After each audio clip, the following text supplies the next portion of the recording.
My name is Maniza Naqvi, and this is the 17th episode of the Little Book Company podcast. Today, I have the pleasure to speak with Wasif Rashid.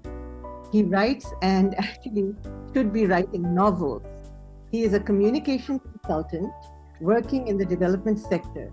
He's an IT professional by training, and Wasif took a leap of faith and returned in 2007 from the United Kingdom to work in Pakistan's development sector.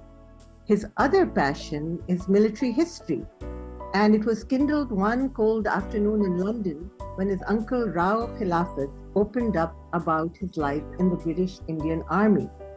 Wasif has helped in translating into English the historical novel we are going to talk about today, which was dictated in Urdu to his aunt, Ghazala Jahingir Rao, by her late husband, Rao Khilafat.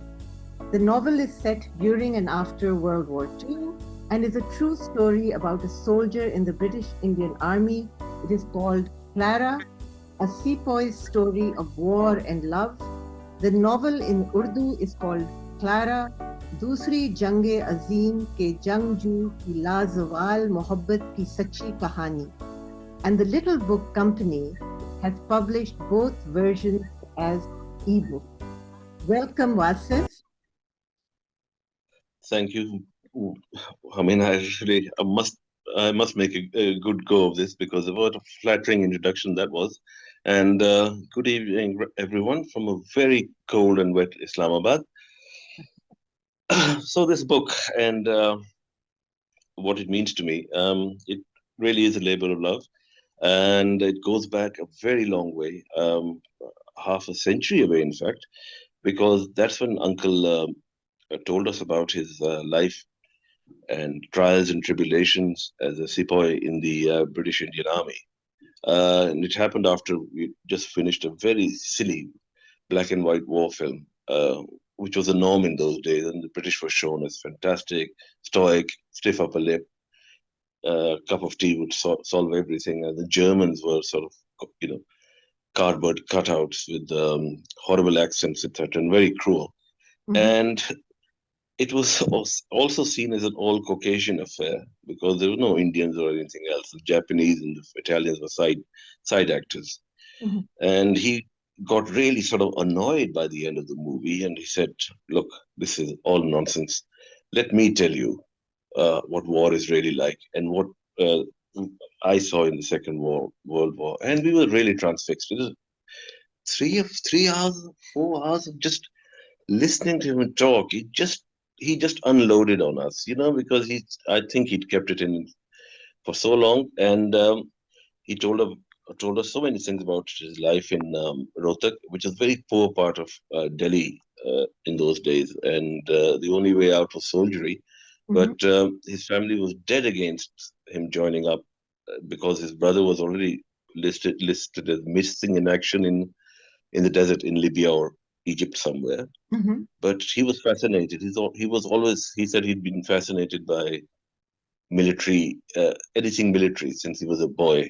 He Mm-hmm. used to make model aeroplanes, Sten guns, etc. He's very good at making things. And he wanted to put this into action, and he loved uniforms and all the glory and all the, glory which went with being a soldier. It was really, at that time, the British Army needed soldiers, and they were advertising it as a way out of poverty. So on the sly, he went to see his sister in Bareilly, which is a town in UP, I think, and the headquarters of the Ninth Jat Regiment, which was a very sort of fine regiment of the British Army, Indian Army, that had seen action all over the world. Mm-hmm. And he did this on the sly, and the family was not amused, and his brother and mother were in, fits of anger. But the deed was done, and in fact, joining the army was the making of him. He suddenly became fitter, a Mm-hmm. crack shot, a great volleyball player. And, he was the toast of the regiment after a few months, after training. Mm-hmm. And, brimming with confidence, they all boarded a troop ship in Bombay Mm-hmm. for Egypt, where king and country needed their help because, there was a war going on between initially between the British and the Italians, but then the Germans joined in. And that's when things started going a bit haywire for the British forces. But they had to stop off in Baghdad, and that was a very fateful, um, what can I say, the fateful meeting occurred there between him and a young girl called Clara, whose father was a military attaché in Baghdad. He was in the Italian army. She used to live with the station master's house, Mhm. which was next to the barracks. Mhm. Letters and handkerchiefs were being exchanged between two. And he didn't know what was going on because he was from a very sheltered provincial background. Well, he was And obviously he, picking up the handkerchief, so he did know something was going on. oh God, yes. I mean, his hormones were all over the place. I'm assuming, I don't know. But, you know, from Rohtak to Baghdad and sophistication of a young Italian woman, it was just too much to take. I think my father told me that later. But uh, more about Clara later. She is going to play a very prominent part in this story. And so the rebellion in Iraq was snuffed out, and they went to Egypt. And as I said, they were full of confidence. They were going to give the Germans and the Italians have already been given a bloody nose, but they're going to give the Germans a bloody nose as well. Well, it didn't work out that way because the first his first taste of battle and his whole unit was decimated by the Germans under Rommel, who was a master planner, a master general. Mhm. And he he was captured by the Germans. Final indignity, he said. And I and they were of the opinion, him and his mates, that they were going to get shot by the Germans, as because it had been drummed into them that they didn't consider non-whites as human. It didn't turn out that way. Actually, they were treated rather well as prisoners of war, given water uh, and food, Mhm. and then handed over to the Italians for processing. And that's where the nobility arms ended, and his nightmare began Mhm. because they were near starvation uh, in the camps. I mean, it's amazing. All the commandants were sages for some reason. The guards were even worse. And they were made to march across the scorching heat of the Libyan desert without water. He Mhm. ended up drinking um, what he thought was water, turned out to be diesel. Oh, And, yes, and he was just, I don't know how he lived, got through that nightmare just with the help of his colleagues. yes. And Talks about this. and Don't give it away. I won't give it away because there's so much in there about his captivity, what Mhm. he felt, the humanity, the inhumanity and the humanity of it all. Mhm. And lying on the beach before being transported to the Italian mainland, huge waves, and he thought, my God, this is heaven on earth, because it was fantastic after all this terrible things which had happened to him. Mhm. But worse was going to come outside Palermo Harbor. They were torpedoed by a British submarine. Mhm. It's all in the book, Yes. and So and sorry, please carry on. I was going to say I don't want you to give away the book. So Mm. when did this turn into a written novel? This was told to you, and your uncle, you can say, regaled the younger members of his family with stories of war and daring do and romance, Yeah, but yeah.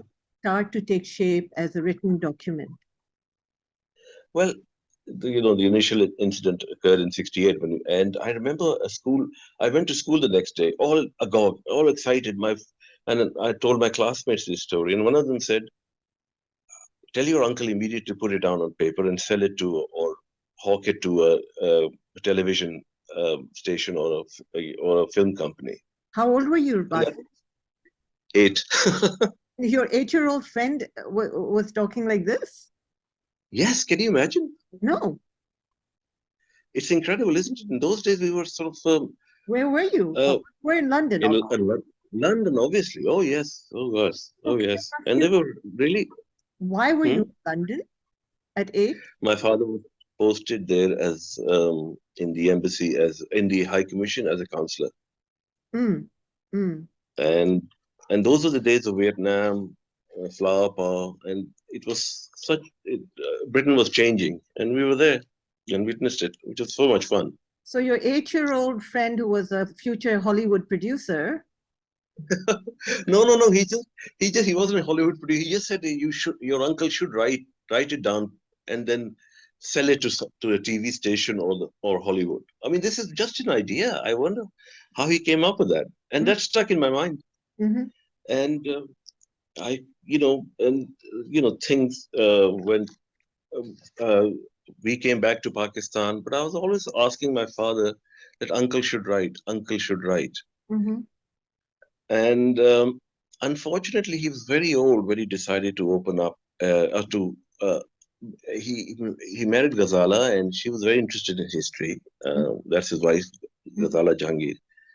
But by the time he was 80, I mean, he missed a few things out, which he um, told my father earlier, because my father was also writing his memoirs, and he penned a few of his thoughts and my uncle's thoughts down as well.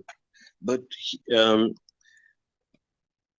when I got the manuscript, it was sort of a bit disjointed. Mm-hmm. Um, uh, Chronologically, it wasn't some things weren't adding up, but I sort of slotted things into place, and some of my father's writings, and that's how it took shape. And I just thought this has to be out there, just because. And as I've said before, I mean, Indian Army officers, very paka, all Sanders trained, and more paka than the British, have written their memoirs about the Second World War. Mm-hmm. Stirring stuff, but the Sepoy stories, they've often been ignored because these guys went through hell, because it wasn't just Africa and Italy. He had to go to Burma to fight the Japanese. Mm-hmm. Well, It you've was seen relentless. it was. 6 years, or for 4 years, he just kept on fighting. And there's hardly anything on this. I mean, we have the book and the film, The English Patient, that close Yes, to that, and then there is this horrible film called Dunkirk that came out not too long ago, which completely yeah. ignores the role of the Indian Army, the British Indian Hmm. Army. They were there. They were there in the First World War as well. They led cavalry charges against the Germans at the Somme. Mm-hmm. Who hears about this? No one tells you about this. Mm-hmm. And if it wasn't for the Indian Army in the desert, Mm-hmm. I can assure you the outcome would have been different. And same goes again in Burma as well, Mm-hmm. because the British alone could not fight these battles. They needed help from their Commonwealth soldiers, Mm-hmm. and the Indian Army put in a hell of an effort. Mm-hmm. It's acknowledged by the Germans, but the racial attitudes, mores of the day, Mm-hmm. the Indians didn't get full credit. Mm-hmm. So, especially not the And Sepoy. not the sepoy. Lieutenant Salvi, who was on the run with Uncle, he wrote a book in the 1980s when memories were more succinct, and he went to the same places as where they were hiding in Italy, Mm-hmm. and he met the people, and uh, it's in the unique piece of Indo-Pakistan what's the friendship that I'm speaking. I'm in touch with his grandson, and we talk often. And we're thinking of how we can turn this into some sort of play or a small series, because you can't make a movie out of this. It's just too much breadth to it. Well, in the right hands, this would make a wonderful film, but Uh-huh. I think it would make a great movie, really. And Okay. I hope that someone does pick it up as a film, because it is quite an amazing story, and it has all the the elements to it, as you said, a whiff of romance, more than a whiff of romance. Uh, and it is and then there are entire villages in Italy caught up in it as well. So it would make Yeah. for a gorgeous film, and starting from a village in present day India to Uh, villages in Italy, and I mean, I don't know if I would bring in Burma and all of that into the film, but still, in the hands of the right script writers and mm, filmmakers, this would be mm. a tremendous film. Yeah, I'm pitching it to a few people here. Um, and let's see how it goes. There is interest. I don't know how we can transfer this onto the silver screen, as they say. Mm-hmm. But you're right. It would have to be trimmed down a bit. But I don't want the story to lose its essence, its beauty, and its power. Oh, Wasif, it is really a beautiful story, and it's been beautifully told. It is a page turner, and I think can I ask you, is how much of this is your father, and how much of this is you, and how much of this is your aunt in the writing? Well, it's a strange mixture. Um, because his widow, I mean, in Urdu, it's perfectly written, Mm-hmm. but she didn't have grasp of history, which my father had, or because they grew up together, yeah. Mm-hmm. And um, when he was writing his book, he sort of cajoled uncle into, tell me your story as well. We'll do it in parallel. Mm-hmm. Um, but there were some sections missing from the Urdu, Mm-hmm. which needed to be slotted into place to give it the, like I said earlier, the chronological feel. Sorry, pardon my pronunciation. So to put it in the proper order, Mm-hmm. I had to go through it all over again, and it all came back to me, the story which I'd heard when I was an 8-year-old boy. Mm-hmm. It's amazing. It's amazing. A memory is, the human mind can store so much, and it just comes back to you, and you can put that to paper. Well, when we're children, our gods, so to speak, our idols are our uncles who tell us these Exactly. marvelous Mm. stories, and they're our heroes. And we remember their stories sometimes better than what happens to us ourselves. You know, Exactly. my Exactly. And if you, my chacha was in the Air Force, and right. a flight lieutenant, and he was larger than life in our minds. And Mm, for us, he could do no wrong. Um, so that, that's a child's mind. But your uncle actually dictated this at the age of 80. So it was, and it, certainly your father was an adult, um, and so there's more truth in your story than myth, right? absolutely. Absolutely. I mean, the names of the villages and stuff like that, Mhm. and where the battles took place. I mean, if somebody who is a military historian or who reads this book, it will sort of say, "Oh yeah, this happened, that happened. Oh, absolutely, it's spot on." But what I'm saying is, by the age he was 80 plus, memories fade. Maybe he missed a few things out. One thing he missed out, I remember, was he told me that he was hiding in behind a door. In This is not in the book, so I can tell you this.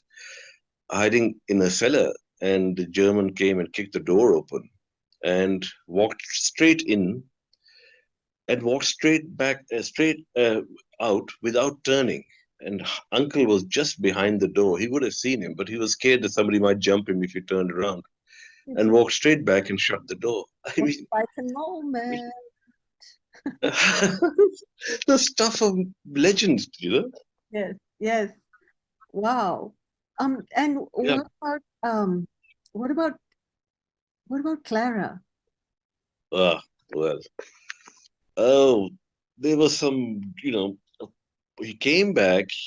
They kept writing, but then partition took place, and they went to live in Ranala Khurd, where he met an Italian priest who really disapproved of their relationship. That for culture, religious reason that no, this is not possible. But since you're such a nice man, give me your letters and I'll pass them on to Clara, which he never did actually. And she thought that Ali, as she used to call him Ali, Mm. had forgotten him. And she didn't marry, by the way, till the end. Wow. And So they she, went to each other in 61 or 62, I think, when he visited all the places which he'd mm, been on the run in Italy. no, And so you have to I mean, I'll leave the rest yes, for we you to have read to in the leave book. the rest is for the readers to read once they get the book.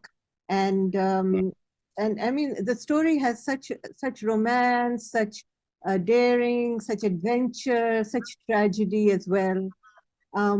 But it is really such a great book. Everybody should read it. It's such a wonderful novel, and I'm so happy to have published it. I wonder how long Um, it has sat in a drawer somewhere. for so long, people's memories fade. I mean, when I did that talk last year, Mm. this gentleman brought his two young children to the talk, so they would realize that there was actually a Second World War. They had no idea. They had heard about something called the Second World War. They never realized Indian troops had taken part in the action. Hmm. And uncle, huh? How old were the children that he had brought How along? old? They were about 11 or 12, 13, well, that age. But they were totally taken in by the whole story. Yes, of course. And well, Mm, we know that in the United Kingdom, in their history, they speak very little about the empire and what they did in it, and who yeah. participated with their contribution or a forced contribution. But we do the same. Yes. I mean, it's bizarre. People, uncomfortable truths, people tend to sort of airbrush out of their historical narrative, in my opinion, anyway. Speaking about the historical narrative, can you speak about Mm. your father a bit? Yes. Again, um,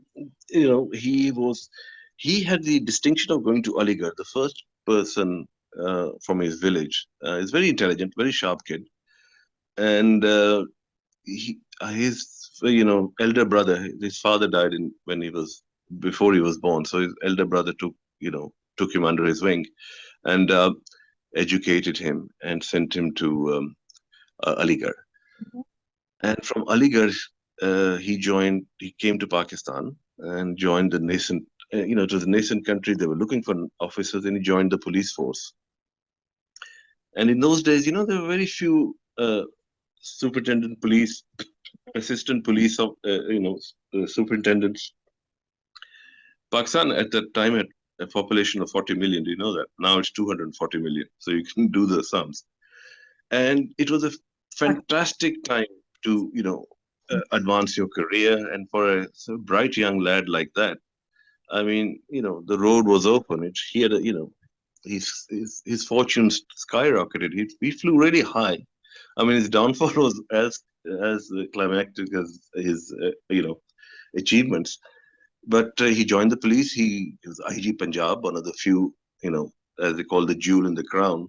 When you're IG Punjab, it's the biggest province in Pakistan. Then he became advisor to Mr. Bhutto, and he was arrested by Ziaul Haq in the 77 coup. But his loyalty to Bhutto never wavered. He was the only one who stuck by Bhutto and didn't turn state's evidence. Mhm. Um, and my father was in and out of jail until Zia met his doom. So 11 years of pretty bad luck for And, us as a and, family and him. yes, and what impact did your father's going to jail and Bhutto Saab's the coup have on you, Wasif? It was pretty awful. I had to go to, and then putting this very sort of mildly, I had to run away, I should say, to London on political asylum. And I think that was the making of me, actually. I wouldn't say I was a spoiled brat, but my eyes were open when I went to London. I had to struggle, and got married, had a family, and started a job. So yeah, my career and writing and other things, I mean, really took off after the coup. And when I went to, it was terrible for the family. I mean, lost everything. But in a way, it was also the making of me. Might sound a bit bizarre, but that's the way I see it. Mhm, And these things you never recover from. Actually, there's always they'll always be with you. mhm. Well, it's your life. Of course, it's the making of you. You need to recognize, but those who can recognize that, I think they're very fortunate that their experience Yes, make them. I think there's a saying that the past is in another country or something or foreign land. Don't you can't revisit it Mhm, again. But you have flashbacks. You still think so. What what might have been, mhm, but we just have to get on with it. And I think writing or putting this story together and getting it published, I think is fantastic. It really is fantastic because his story needed to be told, and there are hundreds of people like that who have sort of are now lost to time in the midst of time. He was lucky that somebody, his wife put his thoughts on paper, and dad sort of helped. So we have a record of what they went through. And it's very important for the new generation who have absolutely no clue what went on 75, 80 years ago.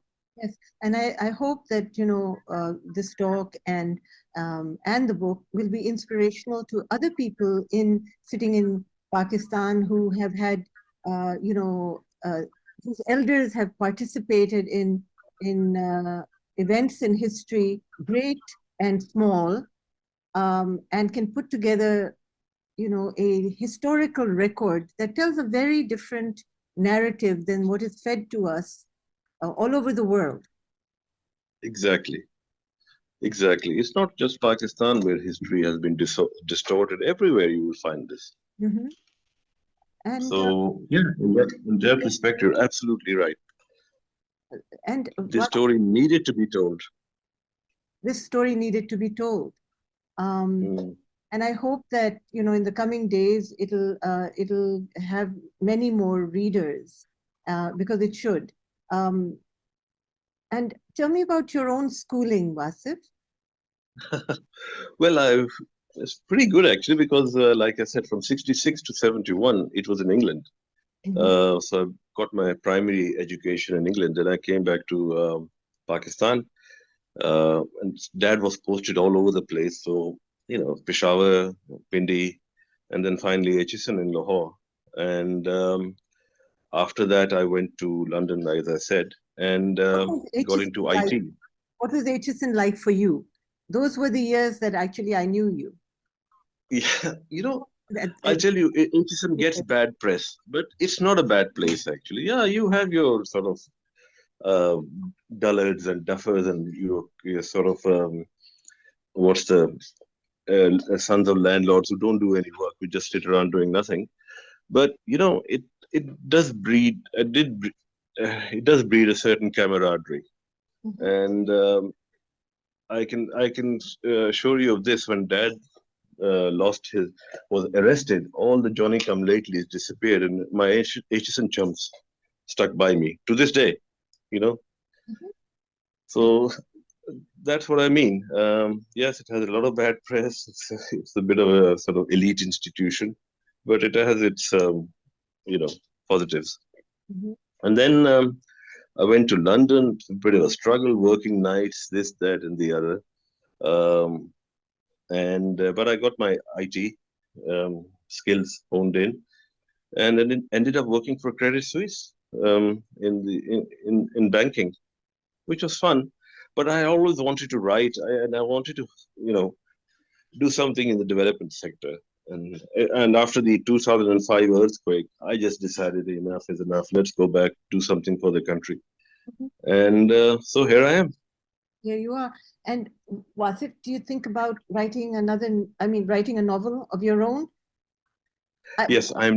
before we take a pause, There's so hold on. look. This. We're going to take a pause here, but before we take the pause, I want to say that I feel like you've written this novel, but we'll come back to this. Can we take a pause here? Sure, Okay, and we'll sure. be right back.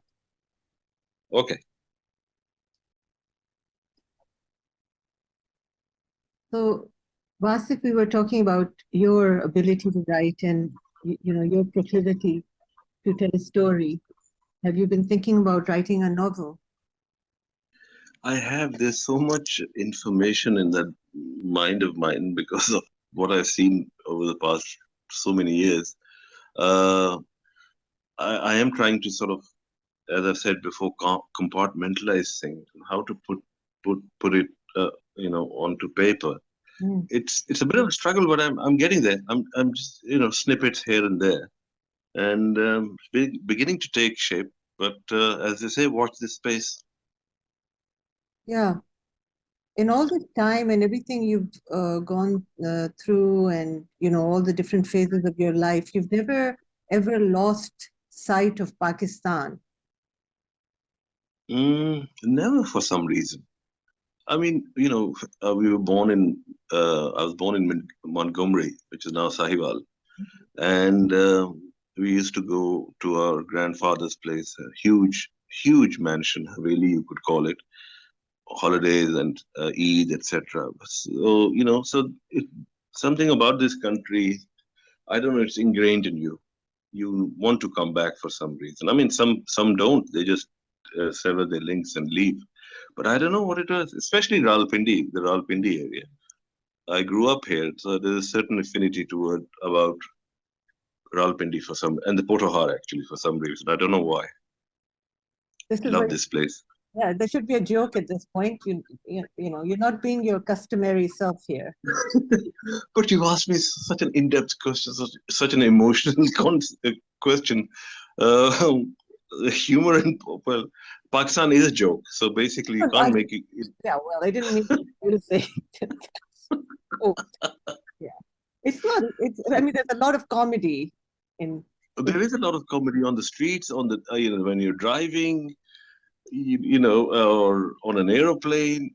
Everything in this country is geared towards just sitting back, enjoying the spectacle. It's if so much fun. you look at it with humor, it can be then the work that you are involved with, you are in communications in the development. Uh, There isn't much humor there. no, there isn't. But sometimes, I mean, I can't really categorize incidents, but there are incidents when you think, "My God, what the hell am I doing here?" And Just an example. uh, I don't mean to put you on I, this. well, it's fun. Nearly getting kidnapped in Karachi once while we were trying to do some survey. Really? Why? Um, I think we wandered into a certain party's area without asking them first. You know how touchy they are, and And who won't be named? we let's not name names, shall we? I mean, I do value my life a bit. So, and I recently got married, so basically, it's I want to live a peaceful life. I understand perfectly. Hmm. Mm. And Swat was something out of this world, I tell you, after the terrible carnage left by the Taliban. And after the Taliban left, we were working with a farmer, and he said something like, "Yes, now I can get married again, have a second wife." And I sort of looked at him and said, "What?" And it's just bizarre that he was waiting for the Taliban to leave before he got married again. So Seems like a things, perfectly rational, sane thing to say. I know, but they've ruined your farm, they've ruined your crops and everything. Well, they've left now. I can sort of, get married again and start again. So I said, yeah, well, good luck to you, old boy. I wouldn't, but you can. But it's in his milieu, in his context, that's moving forward. It is. It is. That's why I didn't sort of give him a sort of lecture or anything. Just laughed about it a bit. About a farmer, And but take a look around you. yeah, Aren't they doing the same thing? everyone is. Like I said, everyone has their own narrative. Yeah. Mm-hmm. Yeah. So, So, so, uh, so the novel in you, um, mm, if I were to put you on the spot right now and say, can you at least give me a broad outline of what you might write about? Mm. I think it would be sort of based in this sort of cross-cultural, life in London, life in Pakistan, Mm-hmm. how how one copes. It won't be like you've got books by Pakistani or Asian writers who were born and bred in England, and they had a terrible experience with the racism. Mm-hmm. I was different. I could sort of view from the outside because I was born and raised in Pakistan, and when I went to England, the worst of the racism had gone, Mm-hmm. and it was a much nicer environment to live in. So I am going to, talk about my, early life in London in the '60s. Mm-hmm. What I saw from Pakistan, landing in London, long-haired hippies and the music, and Britain was changed. It was swinging London, if you remember, the girls in miniskirts, etc., Mm-hmm. and the culture shock. So I'm going to write about that. Well, I'm not. I'm not familiar myself. I mean, I don't have first-hand experience of England in the '60s, Yeah. and Mm. I don't know it the way you do or the other people who actually are living in Britain. But yeah, so you would begin there, and then And travel. then travel. Then our father made it a point for us to travel across Europe, especially Spain and Andalusia, so we could see the Muslim sites there. France, Switzerland, Germany, Italy. So we saw everything. And that's also given me a bit of a wanderlust, as they say, because I love, mixing and talking to people from different cultures, etc. It's so much fun, and it just broadens your mind. And and tell me a little bit about your Lahore years, because that's what we have in common.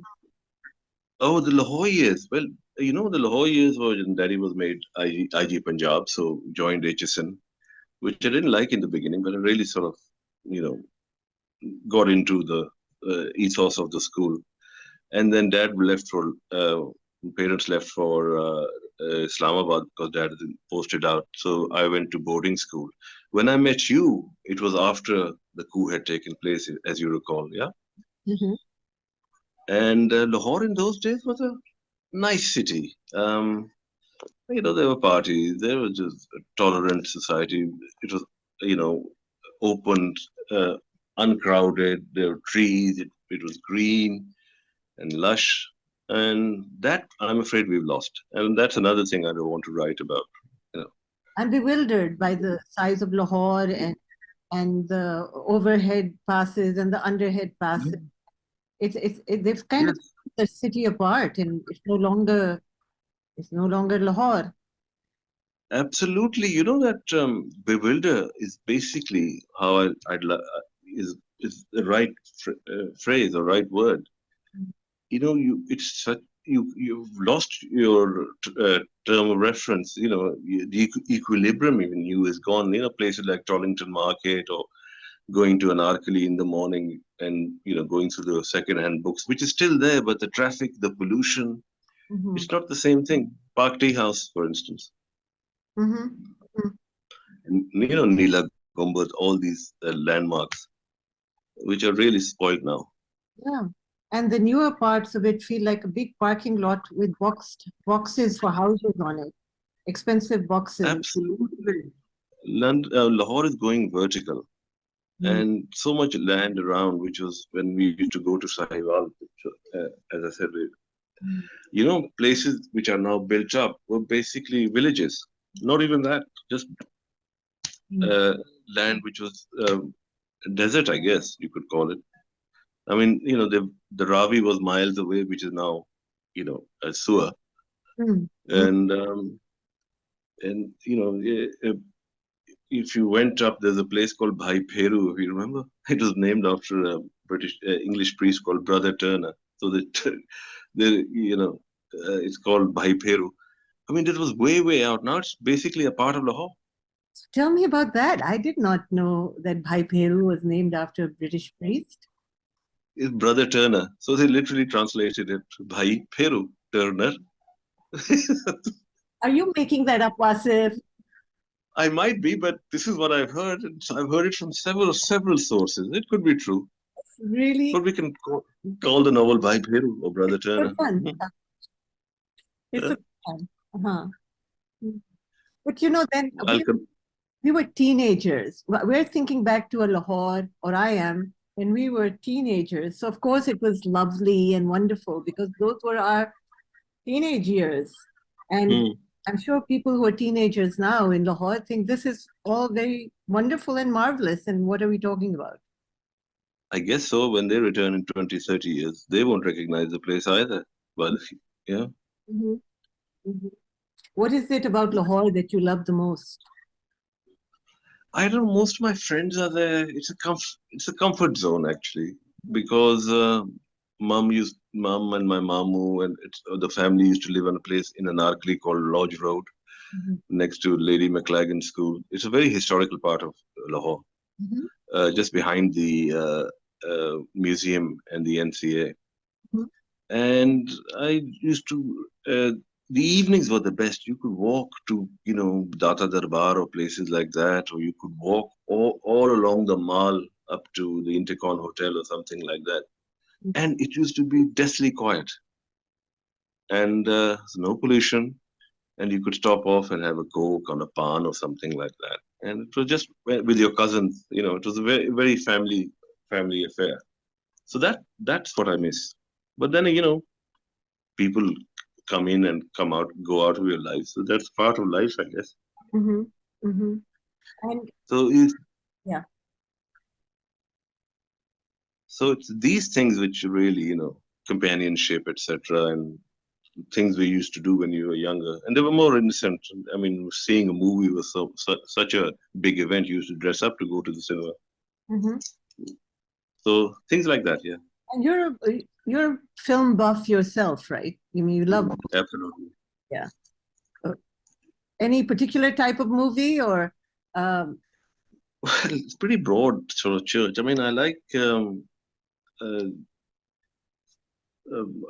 movies by say Kubrick, and which are stark, brutal, and to the point. Martin Scorsese even is very good. But I also like films with tremendous, breadth like David Lean's Lawrence of Arabia. Um, and art movies as well. Have you seen La Dolce Vita? Any of Fellini's movies? yes, of course. I think that's Ah, it. You have to it's a watch masterpiece. the movies, yeah. You have to watch it. Mhm. It's just Italian society, the way people are, etc., and some of the camera angles and the photography at night. Tremendous. The way light is used and darkness is used. Light. Mhm. Yes, tremendous stuff. It is.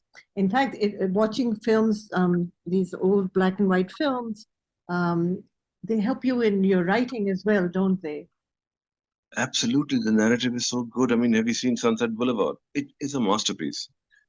I don't think I have. I can't remember it. It's a fading star, and she finds a young chap, and she still hasn't gotten over the fact that the studios don't want her. But it's really worth a look. It is a standard, Mhm. Who was the director? real melodrama. Oh, Billy Wilder, of course, who made Some Like It Hot. Great director. Hmm. Hmm. So yeah, I all about E.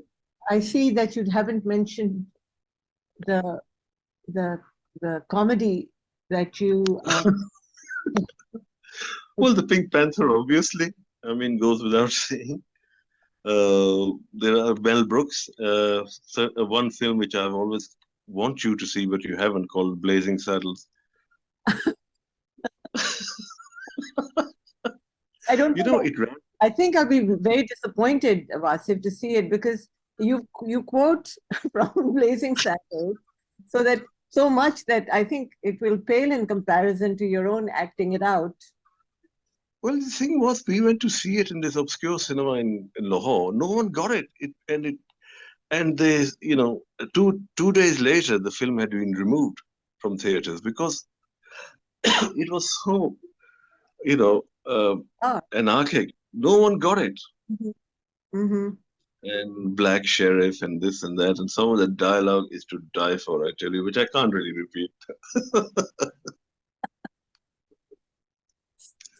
Monty Python too, I think, was big on your list of films. Well, I actually like You know what? Certain Punjabi movies are excellent. Maula Jat. Oh, Have you seen it? a new one? No. New one I refuse to see because without the badly fitting wigs and the bad teeth, just doesn't make any sense, you know. Sultan Rahi shouting and Mustafa Qureshi. Can you quote?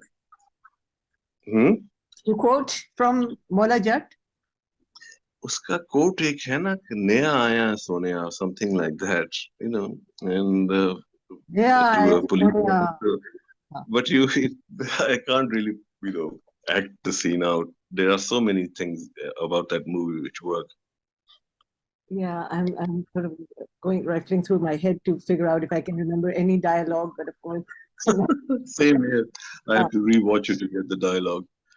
And yeah, but that film came at a time as Pakistan was changing. There was more violence in society. Do you remember? You know, you recall the invasion of Afghanistan had taken place, and the mullahs were getting militarized, etc., weaponized, I should say.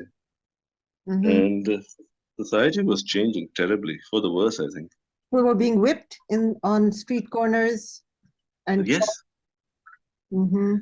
the brutality, and the of, and people were enjoying it. I don't think they were enjoying it, Wasif. You can't say that. What do I you know there were people watching the whippings of people. It was just terrible. And Zia, actually, he's pinpointed the lowest common denominator of people. I don't know how he did it, but somehow he did it. Yeah, yeah, He took all the civilized norms and replaced it with something from his own perverted imagination and mind. yeah. And it seemed to resonate because it was like watching a Yeah, train wreck. it was a slow train wreck, you know, And but people in slow motion. were petrified. I know he ruled through fear. Mhm. And he used the country, like I say, like a laboratory for his own perverted mindset, drip feeding people or pellets like lab rats. Well, Mhm. let's try sectarian violence now, shall we? If that doesn't work, okay, let's go to the ethnic side of things. Or Yeah, let's in the end hanging three people who we haven't really they're in prison, but we don't even know if they've committed any crime. Let's hang them in the polo grounds and see if anybody does anything. that's right, that's right. And and then sort of packaging yourself as a modern day Aurangzeb, that's appeal to certain sectors of society. It's so sad, Wasif. It's sad, it's depressing. And he's the time bombs he planted, they're still going off now and then. Mhm. Everybody goes on about जिंदा है भुट्टो जिंदा है लेकिन कौन जिंदा है Zia जिंदा जिंदा है Zia zinda hai aur Zia zinda rahega for generations to come, because you can't get, um, it's just the mindset now has changed. yeah. But what do you think would help in steering us back from the brink? It's very difficult. Pakistan has a multitude of problems. I mean, where do you start?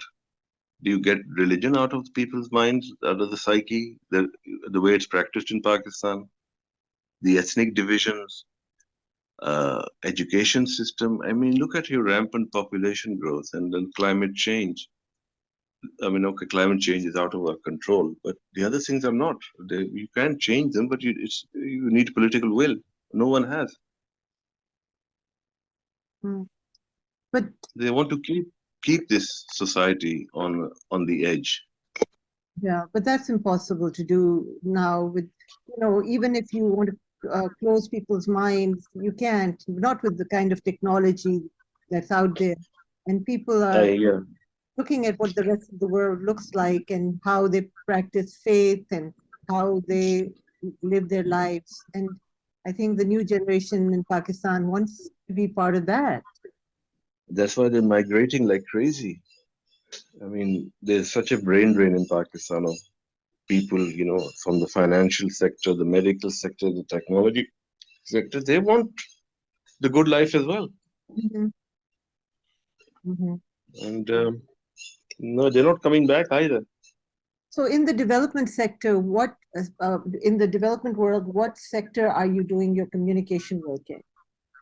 Well, I started out in family planning, Mhm. and at the moment we're working on the climate change challenges Pakistan is facing, especially sites like Mohenjo-daro, um, and I mean, how how certain banks and donors are trying to, save Pakistan's heritage.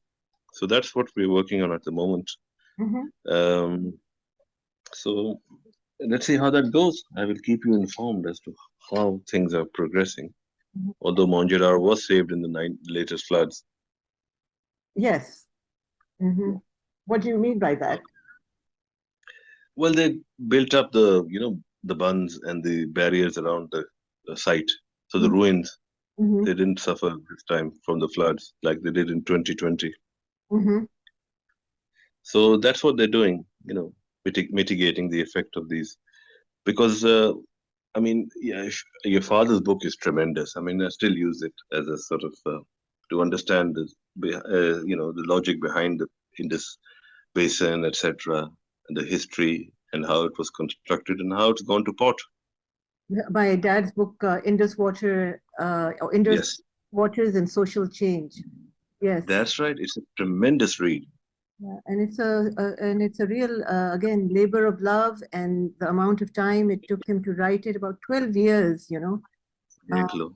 and teaching himself how to use the computer and type after he retired, going to the library, sitting down and doing research, examining his own experience and the things they did, you know, Mm, and then looking at history through his Marxist lens. The things that he had set aside to be a bureaucrat and a civil engineer, he came back yeah, to write this book. It's yeah, I do agree. It's tremendous, tremendous, it and is a great, real achievement, and there's so much in it which I can use in my work. that's wonderful. I'm going to tell him that. I'm Please definitely. do. It's very gratifying to me for you to say that. Mm. Oh God, yes. I mean, it's just there for you. You can pick any era you like, and then sort of learn from it. And again, so many people in Pakistan, uh, maybe not if they're 94 now, but um, a little bit younger than that should be taking pen to paper or putting finger to keyboard and writing down their experience and writing down history and the things they've seen. Yeah, but no one reads in this country anymore. No one writes. I mean, a friend of mine lectures at one of the academies here for civil servants, and he said I took the names of some books which were sort of de rigueur in the 60s and 70s for bureaucrats and diplomats to read before their postings, and no one had a clue. That's so true. But that doesn't mean that we shouldn't write. Even if no one reads, we should We write. should write, and yes, exactly. Actually, it might spur change in a small way, but it would spur it. Mhm. And we should continue to have conversations, Yes. speaking about whatever part of history we've been witness to and been part of. Hmm.